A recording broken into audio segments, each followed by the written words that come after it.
সুপ্রিয় দর্শক, আসসালামু আলাইকুম। বিএনপি মহাসচিব মির্জা ফখরুল ইসলাম আলমগীরকে দলের পক্ষ থেকে রাষ্ট্রপতি পদে মনোনয়ন দেওয়া হয়েছে। সব কিছু ঠিকঠাক থাকলে বাংলাদেশের 23তম রাষ্ট্রপতি হচ্ছেন মির্জা ফখরুল ইসলাম আলমগীর। রাষ্ট্রপতি পদে প্রার্থী হওয়ার আগে তিনি দলের পদ ছেড়েছেন, অর্থাৎ দল থেকে পদত্যাগ করেছেন, সংসদ সদস্য পদ ছেড়েছেন। তিনি যে মন্ত্রণালয়ের মন্ত্রী ছিলেন সেই মন্ত্রিত্বও তিনি ছেড়েছেন। বিএনপিকে এখন মির্জা ফখরুল ইসলাম আলমগীরের ছেড়ে যাওয়া পদগুলোতে নতুন লোককে নিয়োগ দিতে হবে এবং বিএনপি সবচেয়ে বেশি যে কাজটি তড়িঘড়ি করে বা দ্রুত করার চেষ্টা করছে সেটা হলো মির্জা ফখরুল ইসলাম আলমগীরের ছেড়ে যাওয়া স্থানীয় সরকার, পল্লী উন্নয়ন ও সমবায় মন্ত্রণালয়ে নতুন একজন মন্ত্রীকে আনা। এবং বিএনপি যাকে মন্ত্রী হিসাবে আনছে, এই মুভটাতে দেখলে আপনি বুঝতে পারবেন যে পরবর্তী ঘটনাগুলো কি ঘটতে যাচ্ছে, বা এই যে এই মন্ত্রণালয়ে যাকে আনা হচ্ছে তার পরিবর্তনের মধ্য দিয়ে আরও কয়েকটি পরিবর্তন হচ্ছে বা পরিবর্তন করতে হচ্ছে। এখানে নতুন একজন লোক আসছেন এবং তিনি আসার ফলে তিনি যে জায়গাগুলো ছেড়ে আসছেন সেখানে নতুন লোক আনতে হচ্ছে। আমি কথা বলবো এই মন্ত্রণালয়ে কে আসছেন। এই মন্ত্রণালয়ে যিনি আসছেন তিনি একটি মন্ত্রণালয় ছেড়ে এই মন্ত্রণালয়ে আসবেন। সেই মন্ত্রণালয়ে কে আসবে? স্বরাষ্ট্র মন্ত্রণালয়ে কি একজন পূর্ণমন্ত্রী আসবেন, নাকি একজন প্রতিমন্ত্রী আসবেন, নাকি পূর্ণমন্ত্রী প্রতিমন্ত্রী দুজনেই আসবেন? সব নিয়ে আমি আলাপ করব। প্রথমে আমি একটু বিএনপি নেতাদের ভাষ্য কথা বলি। আমিও বেশ কিছু সূত্র মতে জানতে পেরেছি এখানে কে আসছেন, কোন পদে কে বসতে যাচ্ছেন। মোটামুটি আমার কাছে কনফার্ম কিছু তথ্য আছে।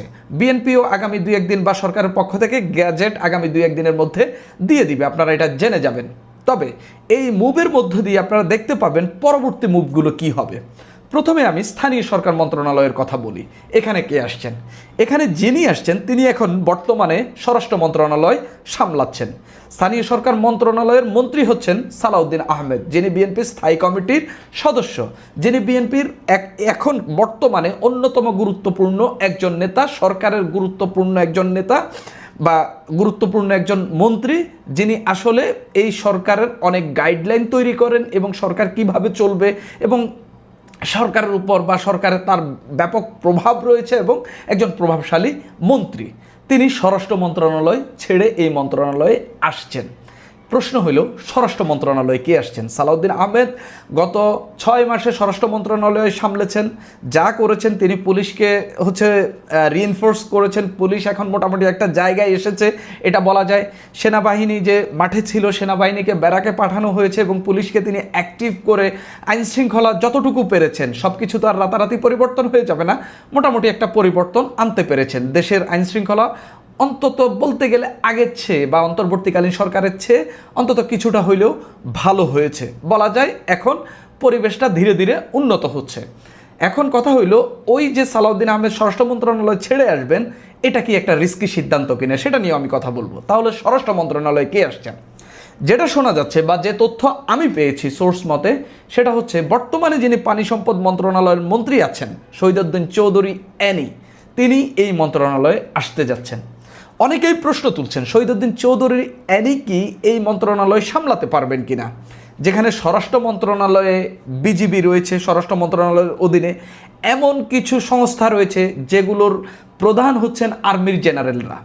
তো একজন স্বরাষ্ট্রমন্ত্রী হইতে হইলে আমরা দেখেছি জনাব সালাউদ্দিন আহমেদ কিভাবে সামলেছেন এবং তিনি কতটা প্রভাবশালী এবং কতটা জানাশোনা ব্যক্তি এবং কতটা জানাশোনা রাজনীতিক, এবং তার রাজনৈতিক প্রজ্ঞা নিয়ে আসলে কারোই সন্দেহ নেই। যারা সারাদিন তার সমালোচনা করেন, যারা তাকে শিলং সালাউদ্দিন বলেন কোট আনকোট, তারাও সালাউদ্দিন আহমেদের জ্ঞান এবং তার বোঝাপড়া নিয়ে খুব একটা বেশি সন্দেহ পোষণ করেন না। সেই জায়গায় সালাউদ্দিন আহমেদ ওই মন্ত্রণালয় ছেড়ে আসছেন। সেই মন্ত্রণালয় শহীদউদ্দিন চৌধুরী অ্যানি কতটা সামলাতে পারবেন এই নিয়ে প্রশ্ন উঠেছে। আপনাদের নিশ্চিতভাবে মনে রাখা দরকার, শহীদউদ্দিন চৌধুরী অ্যানি ছাত্র দলের সভাপতি ছিলেন এবং তিনি বিএনপির পোড় খাওয়া নেতা। আপনারা শহীদউদ্দিন চৌধুরী অ্যানির যে বেবি ফেস, যেটা দেখে মনে করেন তিনি এখনও ছোট, তিনি আর ছোট নাই, তার বয়স হয়েছে যথেষ্ট এবং তিনি এই মন্ত্রণালয় সামলানোর মতো যোগ্য হয়ে উঠেছেন এবং যেটা আমরা তিনি দায়িত্ব নেওয়ার পর আরও ক্লিয়ার হয়ে যাব। যদি তিনি অযোগ্য হন বা না পারেন সেটাও আমাদের সামনে আসবে। তবে খুব ইন্টারেস্টিং বিষয় হলো এই মন্ত্রণালয়ের মন্ত্রী কিংবা প্রতিমন্ত্রী হিসাবে আরেকজনের নাম আলোচনা চলছে, সেটা হলো লুৎফুজ্জামান বাবর, যিনি বিএনপি যখন অষ্টম সংসদে যখন ক্ষমতা এসেছিল 2001 সালে, তখন তিনি বিএনপির স্বরাষ্ট্র মন্ত্রণালয়ের প্রতিমন্ত্রী ছিলেন। সেই সময়ের নানান কর্মকাণ্ডের কারণে তিনি দীর্ঘ সময় জেল খেটেছেন। তিনি জেল খেটে যদি ট্রমাটাইজ না হয়ে যেতেন বা হচ্ছে এক ধরনের একটা জেলে থাকলে দীর্ঘ সময় 10-15 বছর জেলে থাকলে যেটা ঘটে আর কি, যে আপনি মানসিকভাবে অনেক বিধ্বস্ত হয়ে পড়েন, তার উপর আপনার বিরুদ্ধে অনেক অভিযোগ রয়েছে, সেই জায়গায় এরকম একজনকে মন্ত্রণালয়ে বসালে নানান সমালোচনা হইতে পারে। নাইলে বিএনপি প্রথম ধাপেই তাকে হচ্ছে স্বরাষ্ট্রমন্ত্রীর দায়িত্ব দিয়ে দিত বা প্রতিমন্ত্রীর দায়িত্ব দিয়ে দিত, কিন্তু এই কারণগুলো তো দেয় না। কিন্তু এবার তাকে নিয়ে আলোচনা চলছে। শোনা যাচ্ছে যেটা, তিনি মন্ত্রী না হইলেও প্রতিমন্ত্রী হইতে পারেন। শহীদুদ্দিন চৌধুরী অ্যানি একজন প্রতিমন্ত্রীও পেতে পারেন, এরকম আলোচনা চলছে। কথা হইল, শহীদুদ্দিন চৌধুরী যদি এই মন্ত্রণালয়ে আসেন, পানি সম্পদ মন্ত্রণালয়ে কে আসবেন সেটাও আপনারা জেনে যাবেন। আমি এখন পর্যন্ত খুব কনক্রিট কোনো তথ্য পাই নাই, তবে আমি যেটা জানতে পেরেছি, পানি সম্পদ মন্ত্রণালয়ে নতুন মন্ত্রী আসছেন, নতুন একজন মন্ত্রী আসবেন। যদিও ইতিমধ্যে সেখানে একজন প্রতিমন্ত্রী রয়েছেন যিনি পঞ্চগড় 2 আসন থেকে নির্বাচিত হয়েছেন, ফরহাদ হোসেন আজাদ, আপনারা অনেকেই তাকে চেনেন। তো ওইখানে প্রাথমিকভাবে কয়েকদিন মন্ত্রী না থাকলেও খুব অসুবিধা নেই, কিন্তু এই পরিবর্তনগুলো বিএনপি একসঙ্গেই করবে, অর্থাৎ আগামী 2-3 দিন 5 দিনের মধ্যেই এই পরিবর্তনগুলো করবে। এখন প্রশ্ন হলো, সালাউদ্দিন আহমেদ কেন এই মন্ত্রণালয়ে আসছেন, এই স্থানীয় সরকার, পল্লী উন্নয়ন ও সমবায় মন্ত্রণালয়? এখানে তো বিএনপি নতুন কাউকে নিয়ে আসতে পারত। এই প্রশ্নের সবচেয়ে সহজ জবাব যেটা, সেটা হলো মন্ত্রণালয়ের মর্যাদার দিক থেকে 1 নম্বরে যেটা ধরা হয়, প্রধানমন্ত্রীর পরে যেই মন্ত্রীকে মর্যাদাপূর্ণ ধরা হয় সেটা হলো স্থানীয় সরকার মন্ত্রণালয়ের মন্ত্রীকে।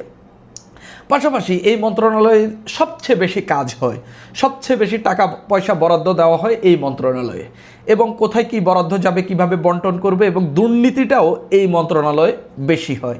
সেই জায়গা থেকে এখানে এমন একজনকেই দরকার যিনি আসলে সব কিছু লাগাম টানতে পারেন, সব কিছুকে ঠিকঠাক মতো হোল্ড করতে পারেন এবং নিজের প্রভাবটা ধরে রাখতে পারেন সচিবদের উপরে এবং প্রতিমন্ত্রী বা আরও যা যা আছে সব মিলিয়ে হচ্ছে দেশের উন্নয়নে একটা ভালো ভূমিকা রাখতে যিনি খুব ভালো কাজ করতে পারবেন তাকেও নিয়ে আসা হয়।